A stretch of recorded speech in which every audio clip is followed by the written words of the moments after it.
forming Christ in the believer. TV Grace International presents the ineffable words of God, the gospel of grace, on the lips of the man, Christ Jesus. Abba Father.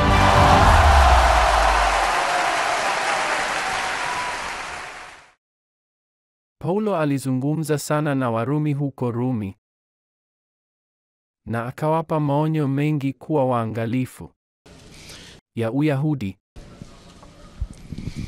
Basi tuone, kwa sababu mada ya usiku wa leo ni fundisho la mwana wa uharibifu. Biblia inasema kuna watoto wa wokovu na kuna wana wa uharibifu. Kisha mwana wa wokovu anayo mafundisho ambayo ni neema, na mwana wa upotevu ana fundisho ambalo ni Uyahudi. Na kisha lazima tuone hapa. Ngoja nikumbushe hapa kwamba karibu nikose. Aya inasema hivi, mstari wa kwanza. Paulo ambaye alikuwa Myahudi, Farisayo wa Mafarisayo, alisema, ndugu. Aya ya kwanza. Aba Baba, ndiyo. Anasema, ndugu, hakika tamaa ya akili yangu, ya moyo wangu na maombi yangu kwa Mungu kwa ajili ya Israeli ni kwa ajili ya wokovu. Kama kusema nataka waokolewe, kwa sababu hawapo. Nitafanya, maombi yangu ni wokovu. Anasema, kwa sababu mimi binafsi natoa ushahidi kwao kwamba wana bidii kwa ajili ya Mungu, lakini si kulingana na ujuzi. Ina maana kwamba unaweza kuwa mtu mwenye wivu sana kwa ajili ya Mungu, lakini usipokuwa na maarifa sahihi, bidii yako itakuumiza. Kwa hiyo sio tamaa hiyo unayohitaji kutaka kumtumikia Mungu. Huwezi kumtumikia Mungu. Lakini nataka. Huwezi mpaka uwe na maarifa sahihi. Ninaweza kujaribu kukusaidia na biashara unayomiliki. Nami nitakuambia nataka kukusaidia. Lakini utaniambia siwezi kwa sababu ninaweza kuharibu vifaa. Hadi ujifunze jinsi ya kutumia vifaa, huwezi kunisaidia. Afadhali ukae nyuma, uangalie, na ukijifunza nisaidie. Fikiria gari lako limeharibika na umedhamiria kulirekebisha. Subiri kidogo, usifanye hivyo, kwa sababu ina uharibifu kidogo. Lakini ukiweka mikono huko unaweza hata kuharibu injini na kuifanya isifanye kazi, kwa sababu lazima usome ufundi kwanza. Kwa hivyo sio vile unavyotaka. Ni kile unachojua jinsi ya kufanya ili kuifanya vizuri. Amina. Kisha Paulo anasema, tazama Wayahudi, watu wa Israeli wana bidii, na shuhudia bidii yao, hata wanaua hata kwa ajili ya dini yao, lakini si kwa mujibu wa sayansi. Na angalia kile kinachotokea katika mstari wa 3. Nini kinatokea kwao? Anasema, kwa sababu wakiipuuza haki ya Mungu na kutafuta kuidhibitisha haki yao wenyewe, hawakujitia chini ya haki ya Mungu. Kwani mwisho wa sheria ni nani? Mwisho wa sheria ni nani? Ina maana kwamba Kristo alikuja kukomesha nini? Sheria. Na kisha Kristo alikomesha sheria, lakini walimpuuza. Walisema, hapana, amri 10 za Musa ndizo mwongozo wetu. Kristo anasema, ninakomesha hilo. Tazama, kuna makundi leo yanaitwa Waadventista wa Sabato. Wanaitunza Sabato. Naam, kwa kukomesha sheria yote hayo iligairiwa, lakini bado wanaitunza Sabato. Na hata wao si Wayahudi, wao ni wa mataifa wa Kiyahudi. Kwa hiyo Myahudi anafanya vibaya. Mtu wa mataifa ni mbaya zaidi, kwa sababu hutakiwi kufanya hivyo. Kwa hiyo nini kinaendelea? Mwisho wa Torati ni Kristo, lakini si kwao. Walisema Musa angali amesimama. Tupuuze haki ya Mungu. Hebu tuanzishe yetu. Hapo ndipo penye tatizo. Na kisha wanapopuuza mwisho wa sheria, wanachosema ni hatuamini kwamba Kristo ni mwana wa Mungu wala si Mungu. Na hatuamini kwamba mtu huyu aliyekufa msalabani alifanya jambo kwa ajili yetu. Tunaendelea na dini yetu. Tutaendelea kushika Sabato. Kumbuka kwamba jengo hili lilikuwa mali yao. Hili lilikuwa sinagogi la Kiyahudi. Ilinibidi kuondoa vitu vingi kutoka hapa kwa sababu hii ilionekana kama maskani ya Kiyahudi. Kwa sababu wale waliokuwa hapa. Kumbuka kwamba fundisho hili bado lipo miaka 2000 baadaye na wana pesa nyingi. Wamepuuza haki ya Mungu. Wameanzisha yao na bado wanaendelea kufuata dini ya Kiyahudi. Sasa kuna swali, kwa nini Uyahudi? Je, ni fundisho la msingi la mwana wa upotevu la wale watakaopotea? Kwa sababu ni fundisho linalofanana zaidi na Mungu. Je, huoni kwamba mafundisho hayo, Uyahudi yana maandiko yote, vitabu 39 vya maandiko vinazungumza juu ya hilo. Na kisha ina vitabu vitano vya kwanza vya Biblia ambavyo ni Mwanzo, Kutoka, Mambo ya Walawi, Hesabu na Kumbukumbu la Torati. Ni vitabu 5 vya kwanza vya sheria vinavyojulikana kama Pentateuch. Kisha vinakuja vitabu vya historia kama vile Samueli wa kwanza, Samueli wa pili, Mambo ya Nyakati, Wafalme, Yoshua. Vitabu vyote hivyo. Vitabu 12 vya historia. Kisha vinakuja vile vitabu maarufu vya kishairi ambavyo bado vina maandishi ya Sulemani, mtu mwenye hekima zaidi duniani. Kisha wakaja manabii 12, wao ni manabii wakuu 5. Na kisha manabii wadogo 12, yote ni Uyahudi. Kisha Mungu anaonekana katika nafsi ya Yesu Kristo ili kukomesha mapatano hayo. Na anatumia miaka ya maisha yake hapa duniani akijaribu kukomesha agano hilo. Lakini Wayahudi wakasema, la, tunaanzisha haki yetu wenyewe. Ukristo kwetu si kitu. Hatujali hata kidogo. Hiyo ni kufuru. Na tutaendelea na Uyahudi wetu. Ndiyo maana Hitler aliwaua Wayahudi milioni 6. Na hakuna malaika wa Mungu hata mmoja aliyetokea kuwasaidia. Hawakuingia kwenye hilo. Ndiyo maana Karl Marx alisema dini ni kasumba ya watu, na alikuwa sahihi. Huoni kuwa kanisa lisilo na sayansi ya Mungu linakufanya mjinga na kukuudhi?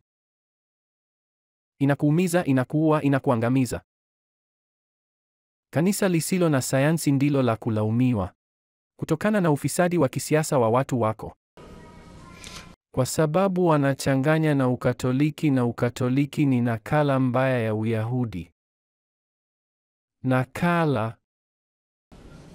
Kwa hiyo wafalme wote wa dunia wanafanya uasherati pamoja na Roma, na wanaomba ushauri kwa upapa. Kwa nini? Kwa sababu upapa ni nakala duni ya Uyahudi. Ukiona misa na ukamwona kuhani akiwa na uvumba, na unaona kwamba katika wiki takatifu wanavuka pazia na kufanya hiyo ni kwa ajili ya pazia linatoa mfano kwa mahali patakatifu sana ambapo kama hivi hapa, hii ilikuwa hivi. Nilipofika hapa kulikuwa na mambo ya kushangaza. Halisi ya Uyahudi ni nini? Lakini hiyo inapuuza haki ya Mungu. Hilo ndilo kosa kubwa zaidi dhidi ya Mungu. Wewe na mimi lazima tuwe na bidii kwa ajili ya ukweli. Inabidi tuwe na wivu. Kwa sababu Wayahudi Hebu tusome pale katika Warumi sura ya 11 mstari wa 28 ili mpate kujua maana ya Myahudi kwa mataifa. Warumi 11 mstari wa 28. Warumi 11 mstari wa 28. Baba. Ndiyo. Angalia anachosema. Paulo anasema kwa habari ya Injili wao ni maadui kwa ajili yako. Lakini kwa habari ya uteule wamependwa kwa ajili ya mababa. Mchungaji, unasema Wayahudi ni adui zetu. La, wao si adui zetu, ndio dini yao. Nina marafiki wa Kiyahudi. Una majirani wa Kiyahudi na kuna Wayahudi wengi hapa. Huko Miami. Na labda bosi wako ni Myahudi. Na labda mwenye kiwanda unachofanyia kazi ni Myahudi na kampuni unayofanya kazi ni ya Kiyahudi. Lakini unapozungumzia dini ni maadui zako ukigusia jambo hilo. Ninakueleza haya ili usiwe adui wa Myahudi. Usiwatendee vibaya kwa sababu wanapendwa na chaguo la Mungu. Kwa sababu ya Baba, Mungu anawapenda Wayahudi. Mungu anapenda watu wasio sahihi. Mungu anapenda watu wasio sahihi. Anawapenda kwa kusubiri wapate haki. Wangapi wako pamoja nami? Ninazungumza kwenye mtandao na mamilioni ya watu, yaani wale wote wanaotoa bonyeza wananisikiliza duniani kote. Na kisha ina maana kwamba unapomtumikia Mungu unahitaji sayansi sahihi, kwa sababu hata wale watu ambao Mungu aliwapenda sana. Tazama, alimtumia Musa kufanya miujiza. Alitenganisha bahari ya Shamu. Watu milioni 2 walivuka hapo. Alifanya miujiza kati yao. Vema, ile sinema kuhusu Amri 10 nilipokuwa mdogo. Sisemi mimi ni mzee, lakini nilipokuwa mdogo. Kweli sinema hiyo jinsi ilivyokuwa ya kuvutia. Ni wangapi kati yenu waliona hiyo sinema kuhusu Amri 10? Hey, hiyo ilishangaza, sivyo? Hiyo kwamba sijui, lakini Mungu aliwafanyia maajabu. Lakini huo ni Uyahudi. Kwa kweli niliona sinema hiyo na ilinifanya kuwa Wayahudi bila kujua. Huoni kuwa miji yote imerogwa na miujiza yote hii? Huko ni kuroga. Ndiyo maana sipendekezi kuwapeleka watoto wako shule ya Jumapili kwa sababu wanawaroga kwa hadithi. Wayahudi ni hatari. Unafikiria na kusema hapana, hapana, hakuna shida. Ni vizuri kwamba waende huko kabla ya kwenda kucheza na skate zao. Ninapendelea wavae skati zao kabla ya kwenda huko. Ndiyo, lakini wanataka kwenda pwani na majirani. Afadhali waende ufukweni kuliko kanisani. Nasema kwa kanisa kama ingekuwa kanisa, lakini dini isiyo na sayansi sahihi siyo kanisa.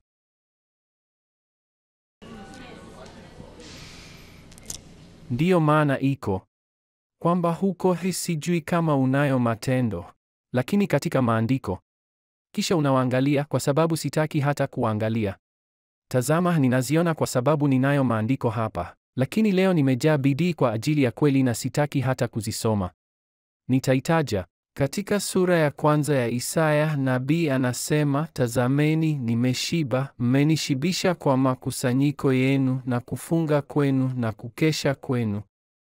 Angalia, unaponiinua mikono yako sitakusikiliza kabisa. Je, unajua kwa nini?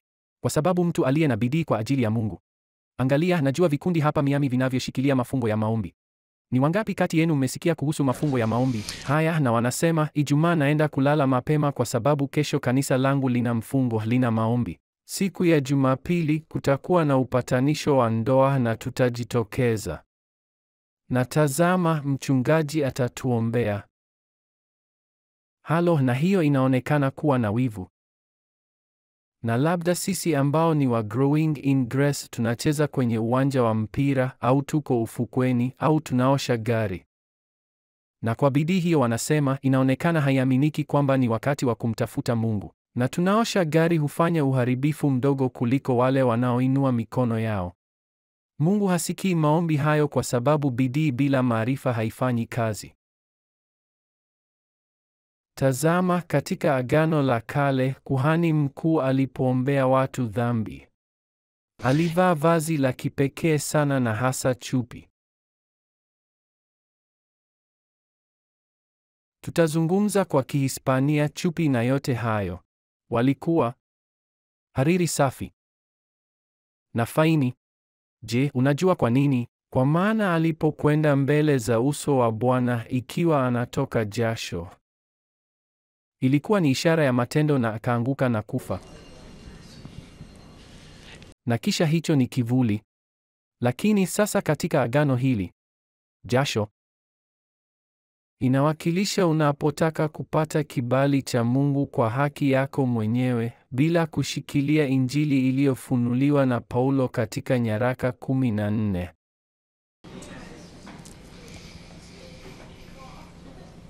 Kumtumikia Mungu ni bora kuliko kujifunza jinsi ya kufanya hivyo, kwa sababu ikiwa sivyo haitafanya kazi kwako. Naam, ikiwa unaijua habari Naam, unajua kwamba miji hutumia wakati wao na bikira fulani na vile, pamoja na hamitage ya upendo, pamoja na mlinzi wa mji mtakatifu, na wanashughulika kwa sababu wanachelewa, wanafanya maandamano na kusema, Bwana ututunze. Na unafikiri Mungu anawajali? Mungu anasema, endelea na huyo bikira mdogo, nitakuletea mafuriko ambayo hutaweza kustahimili. Je, huoni kwamba jambo hili linamchukiza Mungu? Endeleeni na ibada hiyo ya sanamu na maombi, endeleeni na hilo, nami nitaleta kimbunga kikubwa hivi karibuni, hasa kwa nchi maskini, ili wateseke, kwa sababu Mungu ni Mungu mwenye wivu. Na jambo baya zaidi ni kwamba kinachomuumiza Mungu zaidi ni ibada ya sanamu. Hiyo ni vema, anasema anakasirika na hutaki kumwona Mungu akiwa na hasira. Je, unajua kwa nini? Kwa sababu Mungu anapokasirika, unajua anachofanya? Anaamuru malaika wote wapumzike, wachukue likizo wiki hii na wasimsaidie mtu yeyote huko chini duniani. Fikiria. Biblia inasema tuna malaika waliopewa kazi yetu. Nina malaika aliyepewa maisha yangu. Ili kunisaidia katika hali zangu zote, nina malaika wangu mwenyewe. Na wewe pia unayo. Na sina budi kuielewa Injili vizuri, ili malaika huyo afurahi nami. Kwa sababu niliteseka sana kanisani. Sikuwa na uraibu wa dawa za kulevya. Wakati huo, nilichofanya ni kujifurahisha mwenyewe na marafiki zangu, kunywa pombe na karamu, nilifurahia nyama. Niliingia kwenye matatizo, lakini nilifurahia. Tatizo lilikuwa baada ya mimi kubadilishwa.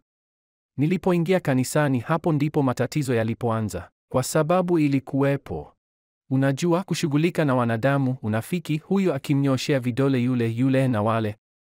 Tazama, siendi kanisani tena. Kuna wengine wanasema sitaki kusikia habari za kanisa tena.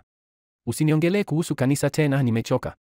Kulikuwa na mgawanyiko katika kanisa. Wanasema hili lilitokea na lile likatokea, na inafika wakati ambapo hutaki kuwa na uhusiano wowote na kanisa tena, kwa sababu kanisa linaloitwa bila sayansi sahihi sio nzuri. Lahasha, mchungaji, mtume, barabara zote zinaelekea kwa Mungu. Waulize Mayahudi kama wanaongoza kwa Mungu. Sio njia zote zinazoelekea kwa Mungu. Kuna njia moja tu. Na lazima utafute njia hiyo. Na njia hiyo ni Yesu Kristo na Injili ya neema. Bila hivyo, Mungu hapana. Tembea. Angalia tatizo ya kumtumikia Mungu bila maarifa. Twende kwenye kitabu kwa Wagalatia. Sura ya 2. Anasema, na kwa kutambua neema niliyopewa.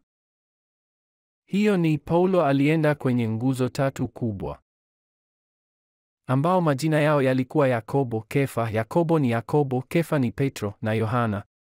Wanafunzi watatu waliokuwa nini? Je, zilizingatiwa kuwa nini? Kwa hivyo kuna nini? Walitambua. Sikiliza hii. Angalia. Pablo, samahani. Yohana, Yakobo. Yaani Yakobo ndugu yake Yesu katika mwili. Kefa ambaye ni Petro. Na Yohana walikuwa nguzo. Kabla neema haijafunuliwa kwa Paulo, hawakujua neema. Kwa sababu mstari uliotangulia, heri, unakuambia kwamba Petro alipewa nini? Injili ya nini? Mstari wa 7 unasema nini? Mstari wa 7 unasema nini? Badala yake, je? Tohara ni Uyahudi. Heri. Je, tuko wazi? Tohara, sema tohara. Inatokana na tohara. Inatoka kwa Musa. Ni ibada. Basi Petro alikuwa na Injili ya Torati. Wa tohara wa Uyahudi. Lakini sasa Paulo anakuja na kuweza kutenganisha hili na anatuambia kwamba safu hizo 3 zilitambuliwa. Walimtambua Paulo na kuangalia mstari wa 9 unasema nini? Anasema, na kutambua neema, sema neema. Hiyo nilipewa. Yakobo, Kefa na Yohana ambao walihesabiwa kuwa nguzo, walinipa mimi na Barnaba mkono wa kuume kama ishara ya nini? Ya ushirika, ili tuwe kwa nani? Na wao ni wanani? Paulo na Barnaba kwa nani? Kwa mataifa. Na wao kwa nani? Kwa Wayahudi, kwa waliotahiriwa, wamebarikiwa. Kwa hiyo kulikuwa na nini? Kujitenga na nini? Angalia, kuna mambo mawili hapa. Petro. Haya, angalia mamlaka hiyo. Si Paulo, kwa sababu Paulo alifika kana kwamba alizaliwa kabla ya wakati wake katika dakika ya mwisho. Paulo alikuwa ameegemea tu hapa mwanzo tu. Hebu fikiria, kisha Pablo ambaye alikuwa mkamilifu katika tohara sasa yuko pamoja na Barnaba kuhubiri kitu kingine, neema. Na kisha, naam, wazo lilikuwa hili. Vema, tazama, tunatambua kwamba Uyahudi haupaswi kuhubiriwa kwa mataifa. Habari? Je, tunakubali? Ndiyo. Sawa. Sawa, kwa hivyo tunaelewa hilo. Tunaenda na Wayahudi. Tunaendelea na biashara zetu. Ingawa mwisho wa sheria ni Kristo. Hello. Mwisho wa Torati ni Kristo, lakini Petro, Yohana na Yakobo waliendelea na mafundisho yake. Kwa maana aliyepewa neema hakuwa Petro wala Yohana. Wala kwa Yakobo haikuwa kwa Paulo. Sasa Paulo alikuwa na mfuasi mmoja aitwaye Barnaba, na kisha wakafanya mkutano. Na kuna mikutano inayofanyika kinafiki. Kuna mikutano ambayo hufanyika na kuhifadhiwa, si hivyo? Umewahi kuwa na kikao mahali fulani, mkakubaliana jambo fulani halafu halijatokea? Naam, angalia kilichotokea hapa. Katika aya ya 9. Anasema walimpa ishara ya ushirika ili sisi twende kwa watu wa mataifa. Waende wapi? Sasa angalia kile kinachotokea katika mstari wa 13. Tazama kilichompata rafiki mdogo wa Pablo. Na Wayahudi wengine pia walishiriki katika unafiki wao, hata Barnaba rafiki yake Paulo pia alichukuliwa na unafiki wao. Halo, uliyebarikiwa, uko hapa pamoja nami. Je, unafikiri kama ninavyofikiri? Au ni kwamba nina kitu kichwani ambacho kinanifanya nifikiri hivi na huwezi kufikiria hivi? Unajua ninachokiona hapa? Kwamba walikuwa na mkutano na kusema, hey, unapaswa kukumbuka kuwa Myahudi hapatani nasi katika suala la dini. Inabidi uelewe hilo. Kwa kweli walituita mbwa wapole, si hivyo? Ndiyo. Na walitukubali kwa sharti la kuwageuza watu imani. Uko wapi? Unapaswa kuwa mwongofu. Na unaweza kufika huko. Unaweza kufikia balkoni, lakini hauingii sebuleni. Wewe kaa nje. Namaanisha wewe ni sehemu ya familia, lakini hauingii sebuleni, unakaa kwenye balkoni. Kwa hiyo walimkubali mtu wa mataifa. Lakini hapa, kama Paulo anavyozungumza, mtu mwenye mamlaka kuu. Paulo alienda kwenye nguzo. Na Paulo alienda wapi? Kila kitu kina muktadha heri. Angalia mstari wa 1 wa sura ya 2 unasema nini? Papo hapo angalia mstari wa 1. Inasema nini? Kisha baada ya miaka 14 nilipanda tena wapi? Nilikwenda Yerusalemu pamoja na Barnaba, nikamchukua Tito pamoja nami. Kwa hivyo mkutano ulikuwa wapi? Katika Yerusalemu. Na nini kilitokea? Paulo alishawishi safu hizo tatu. Kwa nini? Kumwacha aende wapi? Kwetu sisi mataifa. Lakini tayari katika mstari wa 13 walikuwa na rafiki wa Paulo kusadikishwa na kufagia pamoja. Habari? Unaiona hapo? Je, unaona? Halo, nataka uione kwa sababu nataka ubarikiwe. Wazo langu ni wewe kuwa na bidii. Ninamaanisha bidii kulingana na maarifa. Kwa sababu nikiweza kukufanya uwe na wivu, basi nazidisha. Kwa sababu unaamua kuhubiri ninachohubiri. Na ninachohubiri ni kizuri. Kwa sababu bidii ndiyo inayompendeza Mungu. Na itakusaidia.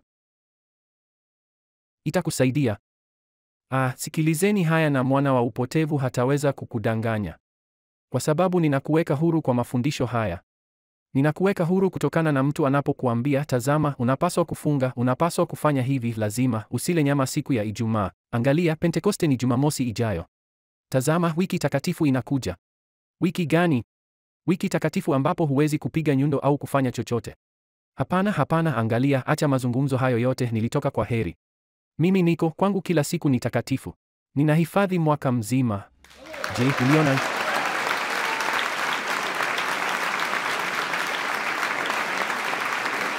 Na kisha huna tena kusikiliza parapsychologists tena, kwa sababu ikiwa wewe ni Libra au Taurus, yote hayo ni takataka ya kidini.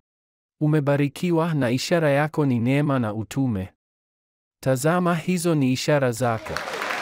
Neema na utume, kwa sababu ukiruhusu hilo likufikie, utaumia. Sitaki uumie. Nataka utembee kwa ushindi, utembee kwa akili safi, sawasawa na sayansi ya Mungu na si kulingana na sayansi ya Wayahudi au ya wanadamu au ya parapsychologists ambayo haitakusaidia. Je, huoni kwamba hili halina msingi wa kibiblia? Tunachozungumza kina msingi wa kibiblia. Kwa hiyo nini kinatokea? Katika aya ya 13.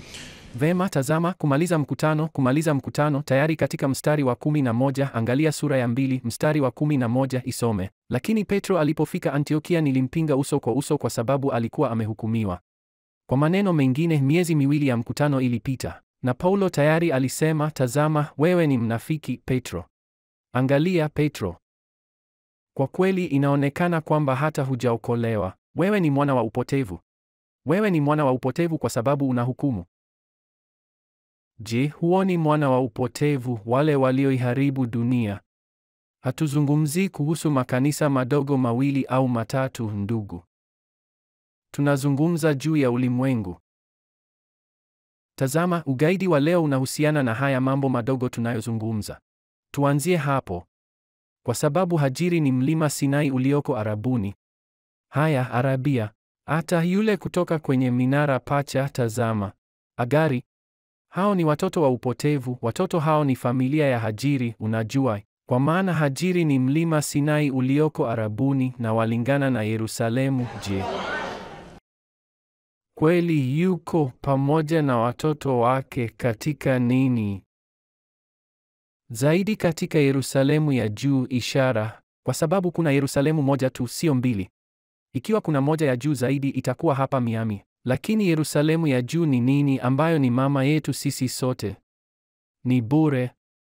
Lakini hii ya sasa ni nini? Katika utumwa, hakuna haja ya kwenda huko kwa chochote. Na vikundi hivi vya kiinjilisti hutumia wakati wao kufanya safari huku wakikutoza $1,500 kwenda huko kubarikiwa na kubatizwa. Mambo haya lazima yasemwe kwa sababu ni sehemu ya fundisho la mwana wa uharibifu. Uyahudi, tazama, ubatizo wa maji ni sehemu ya fundisho la mwana wa uharibifu. Ubatizwe kwa maji. Lo, mchungaji, ubatizo. Hilo ndilo lililomwokoa mwanangu asiondoke, asife na kuondoka. Wapi kwenda? Kwa utata. Huo ni Uyahudi, hizo ni kuosha. Hizo ni sikukuu za Kiyahudi, ushirika mtakatifu, mkate na divai. Hizo ni sikukuu za Kiyahudi, hizo ni Pasaka za Kiyahudi, hizo ni alama. Na makanisa ya kiinjili yamejaa hayo yote. Kitu hicho cha kuosha miguu. Sasa kuna jambo ambalo limekuja hapa kaskazini mwa Florida kuhusu kuosha miguu. Kisha kila mtu hupita. Ukitaka kuwa mnyenyekevu, ngoja ni kuoshe miguu. Hebu wazia ni kuoshe miguu yako, na wewe ukija na miguu yako, wakati mwingine unarudi nyumbani kutoka kazini bila kunawa. Ili kuonyesha unyenyekevu. Unyenyekevu hauonyeshwi kwa kuosha miguu ya mtu. Huo sio unyenyekevu. Yote hayo yapo, yote hayo ni Uyahudi, yote hayo ni mafundisho ya mwana wa uharibifu. Jambo hilo la kupakwa mafuta. Wakati kuhani anapoanza kufanya jambo hilo dogo namna hii, pamoja na mafuta hayo yote ni fundisho la mwana wa uharibifu, ndugu. Mchungaji, nawe unathubutu kusema hivyo ingawa umekosea? Ninawezaje kuwa na makosa ikiwa ninakusomea Injili? Hiyo hapo. Hiyo ni wazi. Na wale ambao wamenijua kwa miaka mingi wanajua ninachozungumza. Ninazungumza hivyo kwa sababu kutoka kwenye mtandao. Angalia, hebu tuangalie barua ya pili kwa Wakorintho sura ya 11. Kwa maana hawa ni mitume wa uongo wanaosema juu ya Petro, Yohana na Yakobo. Muktadha. Ndugu, sichukui maneno nje ya muktadha hapa ili kutoa kisingizio. Ninazungumza na maandishi. Anasema kwa sababu hizi ni bandia. Je, unajua kwa nini wao ni mitume wa uongo? Mitume 11 wa Bwana Yesu Kristo katika siku za mwili. Kwa sababu Kristo alipokufa na kufufuka aliisha muda wake. Mitume hao waliacha kuwa mitume. Hawakupaswa kuhubiri tena. Yaani hadi wakati huo walikuwa mitume hadi Kristo alipokufa msalabani. Sheria ilipofutwa, 11 waliachwa bila kazi. Walifunga kiwanda cha tohara. Lakini badala yake waligoma na kumuua Paulo. Na wakaendelea na kiwanda cha tohara. Nao wakaingia Rumi. Na kutoka Roma walikwenda Uhispania. Na waliwasumbua watu wa mataifa yote. Hiyo ndiyo siri ya uovu. Ndivyo ilivyotokea. Na Wakatoliki wametudanganya. Wainjilisti, Waprotestanti wote, Wamormoni, Mashahidi wa Yehova, wote walitudanganya kwa tohara.